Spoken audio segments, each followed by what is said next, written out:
আজই ডাউনলোড করুন আর এনজয় করুন আপনার পছন্দের শো। এখনো আছি পাবি দিলে ডাক, মনের কথা মনেই তুলে রাখ, সময় পেলে বাড়ি ফিরে ও দাদামণি, ও দাদামণি, হ্যাঁ বলছি তোমার বিছানাটা করে দেবো? দিবি? হ্যাঁ, এত রাত হয়ে গেছে, করে দিই। ও একদিন রাত হলে ভালোই লাগে, কি আছে। বাবা, অন্যদিন তো একেবারে ঘুমিয়ে পর করে মাথা খারাপ করে দাও, আজকে আমার উল্টো কথা বলতেছে। বলছি শোন না, ওই সবাইকে ডেকে আন না। ডেকে আনবো? হ্যাঁ, এখানে একটু বস। আচ্ছা, যাচ্ছি। এই মিষ্টি ভাই, চল দাদামণি ডাকছে, আয়। কি হয়েছে দাদামণি? কি বলবে বলো। What telling? বলছি একটা মাদুর বিছিয়ে এখানে বস, ভাই গল্প শোনাই একটা তোদের। Story telling. নিয়ে এই মিষ্টি ভাই,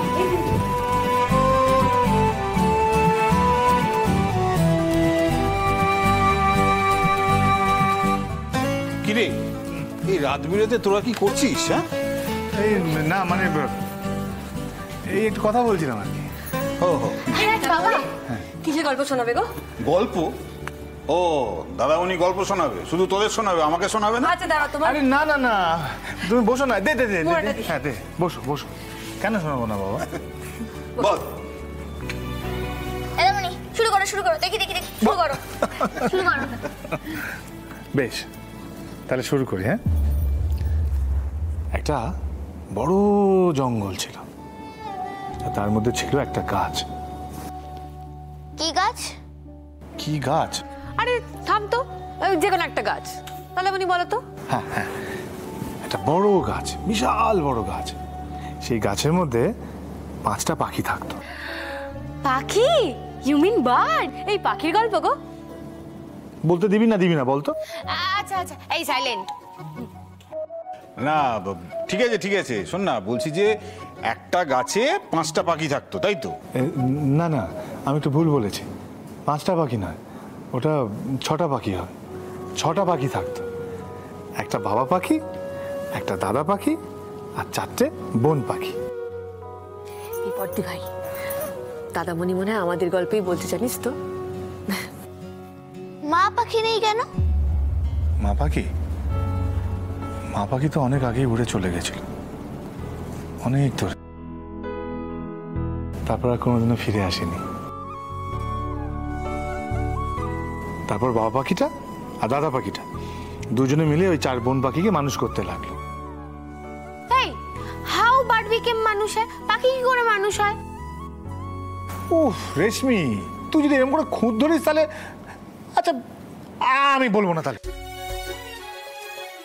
দেখো, থামো না গো, একটু থামো। ও দাদামণি, তুমি চুপ করবে না, বলো বলতে থাকো। হ্যাঁ, তারপর ওই দাদা পাখিটা সকালবেলা উড়ে চলে যেত খাবারের সন্ধানে। তারপর ফিরতো সেই সন্ধ্যেবেলা। বাড়িতে মানে বাসাতে আর কি বাবা পাখিটা থাকতো। তারপর যখন ফিরে আসতো দাদা পাখি, ওরা গল্প করতো। দাদা পাখিটা আর বাবা পাখিটা ওই 4টে বোন পাখিকে দানা দিয়ে আগলে রেখে দিত। তবে একটা জিনিস ছিল, দাদা পাখিটা কখনো বুঝতে পারেনি তার বোনেরা কি চায়, তাদের কি চাওয়া, কি ইচ্ছে, কি অনিচ্ছে বুঝতেই পারেনি। সে খালি ভাবতো তার চাওয়া পাওয়া, তার ইচ্ছেগুলোই তার বোনেদের চাওয়া। আর ওই বড় গাছটা, যে বিশাল বড় গাছটায় ওই পাখিগুলো থাকতো 6 জন মিলে, তার পাশে একটা মস্ত বড় গুহা ছিল, তাতে 2খানা সিংহ থাকতো। কেশরওয়ালা সিংহ? কেশরওয়ালা সিংহ, মস্ত বড়, বিশাল বড়। তার মধ্যে একজন ছিল বনের রাজা, আর আরেকজন ছিল ওই রাজার রাজপুত্র। তাদের অনেক ক্ষমতা, অনেক প্রতিপত্তি। তা সেই দেখে দাদা পাখিটা ভাবলো যে ওই রাজকুমার সিংহটার সঙ্গে তার একটা বোন পাখির বিয়ে দেবে। ব্যাস, যেমনি ভাবা তেমনি কাজ। কিন্তু কিন্তু কি দাদামণি?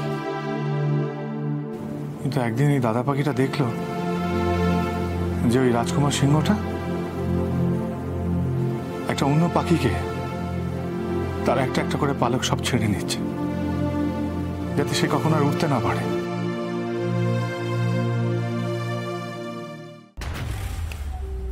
তা যদি কথা বলেছিস তাহলে আমার থেকে খারাপ কিন্তু আর কেউ হবে না। যদি ভালোই ভালোই না বাড়ি যাস তাহলে তো চুলের মুঠি ধরে এখান থেকে টানতে টানতে নিয়ে যাবো। আরে কি হয়েছে, ভয় পাচ্ছিস কেন? দেখি দেখি দেখি, দাদা পাখিটা ছেড়ে দেবে নাকি?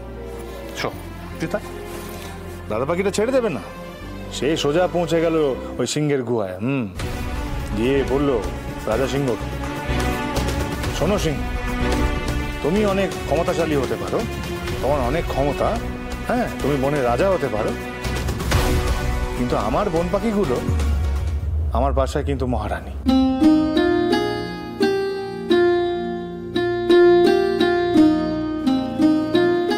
তাদের আকাশ ছিল, তাদের একটা আকাশ আছে, আর তাদের একটা আকাশ থাকবে।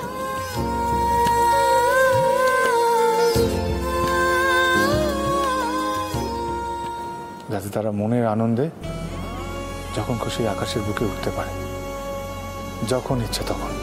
আমি তো কথা দিয়েছি তোরে যে প্রতাপের সঙ্গে রত্নার বিয়ে হবে না, প্রতাপের সঙ্গে রত্নার বিয়ে হবে না।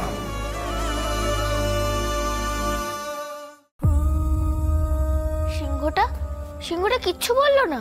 হ্যাঁ বললো তো, কত গর্জন করলো, কত ক্ষমতার ভয় দেখালো। দাদা পাখিটাও কি ছেড়ে দেওয়ার পাত্র নাকি? সেও বলল, দেখো সিংহ, তোমার অনেক ক্ষমতা থাকতে পারে, অনেক প্রতিপত্তি থাকতে পারে, কিন্তু আমার বোনের দিকে চোখ তুলে তাকালে, তাদের কোনো ক্ষতি করতে চাইলে, আমারও একটা ঠোঁট আছে, মুখ আছে, সেটা দিয়ে তোমাকে আঁচড়ে কামড়ে ছিঁড়ে ফেলবো, মেরেই ফেলবো তোমাকে। দাদামণি, তুমি বর্দি ভাই আর প্রতাপদার বিয়েটা ভেঙে দিয়েছো তাই না?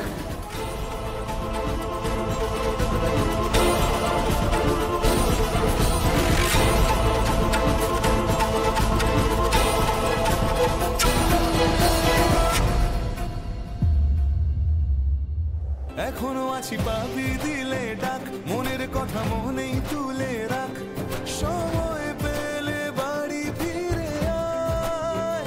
ভাবছি বসে কখন কে কোথায়, চিন্তা যেন দূরে সরে যায়, সাজিয়ে দেব রোদ্দুরের আয়নায়। আমি জানি রে আমার এই চার বোন আমার সবকিছু, আমার দুনিয়া। এদের গায়ে এতটুকু আঁচ লাগলে পুরো দুনিয়া তছনছ করে দেবো।